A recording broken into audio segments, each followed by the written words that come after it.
Hello, so this video that I'm going to do today is just a short video about a really simple way of binding some pages together using a stitching method. And I'll be honest with you, I'm no bookbinder, but I seem to do okay with the little bit of knowledge that I have. I don't have all the fancy schmancy tools either, but I just work with what I have around the house and it seems to work out okay.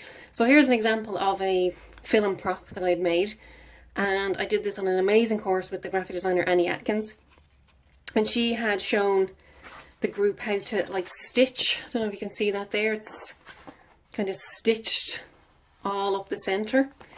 And then on the outside there was some of this, I put some of this kind of fabric tape. Now you don't have to put the tape on the outside, you could just leave it plain stitched if you want to. You don't have to have the tape in there. So I'm just going to put that to one side, and just to show you, here is, these are just some sheets of regular cream paper basically. Let me just check, I'll check the weight of the paper just so you know. Let me see, it's card, it's 160 gram A4 sheets, and I bought those in Evans's. So some of the tools that I'm going to have is, obviously you're going to need your paper. So I think I have 4 sheets of A4 card, and I'm going to make a small kind of A5 booklet. So the other things that I would need is obviously a needle and thread. Again, this is just your bog standard. It's actually quite a thin thread. I'm using this because this is what I have in the house. If you are going out to buy thread, I would suggest getting something a little bit heavier than this. The actual thread that you use for bookbinding is thicker and slightly heavier, and it has a little waxed kind of coating on it, but I don't have any of that. So this is just what you use for regular stitching. A needle, obviously. Again, for bookbinding you use a tool called an awl. I don't have an awl, but I do have this etching tool, which is just like a pointed kind of tool, and it has this handle, so it makes it much easier to press down into the paper. So I'm using paper clips. What would be better, the paper clips I use to hold the pages together, what would be better is if you had bulldog clips, 4 of them, to hold the pages together. Again, I don't have any, so I'm making do with what I have. A light pencil, like I have a 2H, and a metal ruler. So the first thing I'm going to do is find the center of these pages. So if I measure, now we should know, an A4 page is 297. So half of 297 is, let me do the maths, 297 by 2 is half of 297, 148, not 198, 148.5. Now getting the 0.5 really accurate is going to be sort of tricky, but sure, we'll kind of make do. We'll try our best. So 148.5, let's go, 145, 6, 7, 8. Okay, I'm going to measure down here. I don't know if you guys can see that. Yeah, okay. 1, 4, 5, 6, 7, 8. Okay. You could, if you were doing a piece of design, say an InDesign, I guess on one of the pages, a really, really light tint on your middle page. You could do a very, very light tint, a line in like a 10% or 20% black.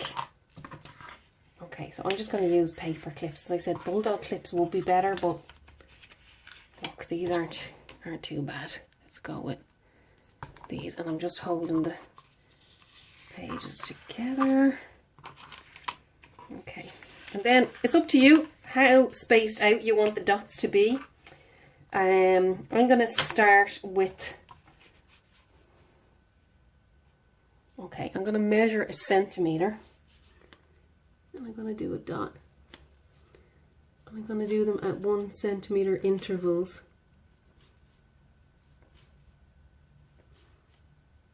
And actually, it probably would have been better had I not drawn that line down the middle. It'll look better. But this is just to give you an idea of how to kind of bind the pages together. Okay, so that's not bad. You can see all the little, can you guys see? Oops. dots along there. Okay, so next thing is keep my pages all secure. Just make sure they're all lined up. Get my etching tools, kind of out of focus. There you go. And what you want to do is make sure that the tool goes all the way through the paper. So that's why I have this cutting mat underneath. Let's see. The easiest way is, yeah, if you pick up the paper and hold it up to a light source, you'll see the little hole goes all the way through. Okay, so you get the idea. Okay, I'm just going to pause it there. Okay, so I didn't record me doing all the holes because it would have been too boring and too long. But I've checked these. I've held them. I have a lamp here to the side. I've held them up to the light and I can see that there's kind of holes all the way through. So the next bit is then the stitching. So you get yourself a needle, some thread.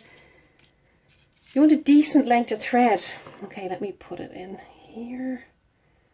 Okay, tricky part. Let's see. Okay, that was okay. Maybe you probably want 2 arm lengths of thread. Okay. Okay, it's quite long. So don't tie a knot in the end of the thread, just leave it loose. So you can start at either end, it doesn't really matter. And you guys make that out, just literally, it's like sewing. Pull the thread through, but what you want to do on the first kind of hole you're going through is to leave a fairly decent bit at the end, because that's where you're going to tie your knot. And this couldn't be simpler. You go up one way. Okay. Go up like that. I find it easier to turn the page over. Again, this thread I'm not entirely happy with it. I think it's way too thin. But at least for demonstration purposes, it's okay. I think I'll have to go and get some kind of better thread. If you look on eBay, actually you can get proper bookbinding thread with the kind of waxed coating on it. I find it easier to go like that. Okay. So again, I'm just going to pause it here so you get the idea. You go all the way up one side. I'm going to go all the way up to the top, and then I'll show you, you come all the way back down again. So I'll just pause it there. Okay, so as you can see, I've gone all the way along. You see that? And I've come, if I flip the book over, I've come up out to this end. Okay, so I'm going to flip it over, and what you want to do is you're going to basically go back the way you came. So back in here.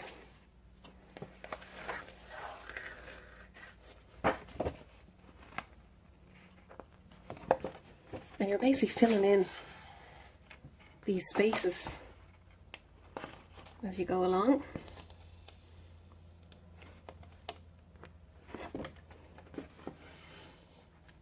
Okay, so I'll pause it there.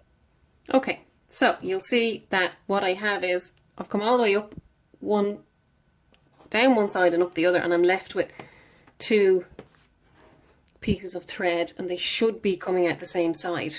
Okay, if they're not, it's fine, just go through the next hole so that they do come out the same side. So I'm just going to break that. So I'll get my needle and just make sure I don't lose it. Okay, that's safe there. So what you want to do now is these 2 threads that are here, okay, you guys, there we go. The 2 threads that are here, I'm just going to tie a little knot in them.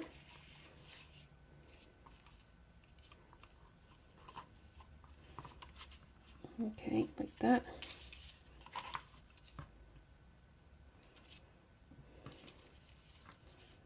Double knot. That's fiddly. Okay, can you guys see that? Okay. And then just trim these 2 off. Now, where's my scissors? Okay, I could use a blade. Scissors will probably be better, but I'll use this for now. Okay. So, the next thing you want to do, you could take the, whatever you're using to secure the pages together. You could, if you wanted to, do a little, maybe just even with, if you could use one of them if you didn't have there's a tool, a special tool that you would have seen the bookbinder using for scoring pages. But once you actually stitch the pages, to be honest with you, it does fold quite easily, and there you have a nice little kind of stitched book. If you don't like the stitching on view on the outside, like with this one, this was just some cheap canvas ribbon that I bought in a haberdashery on Capel Street, and I placed a strip down over thick double-sided tape. You could use glue if you wanted, and I just trimmed the tape off, and then I just basically stuck it down here. You could do something like, you could buy some nice Japanese washi tape, would be nice actually, and stick it along here. You could even make a feature of this. Maybe this, I used cream paper with cream thread. Maybe you could use like coloured thread, see what that looks like. You could cut a strip of some sort of, not too heavy, but a light kind of different coloured paper, and kind of stick it along there like a kind of a spine. So there's lots of different options, but that's, as I said, I'm no expert, I'm no bookbinder, but that's just one way of kind of securing some pages together. That works out quite nicely. So there you go.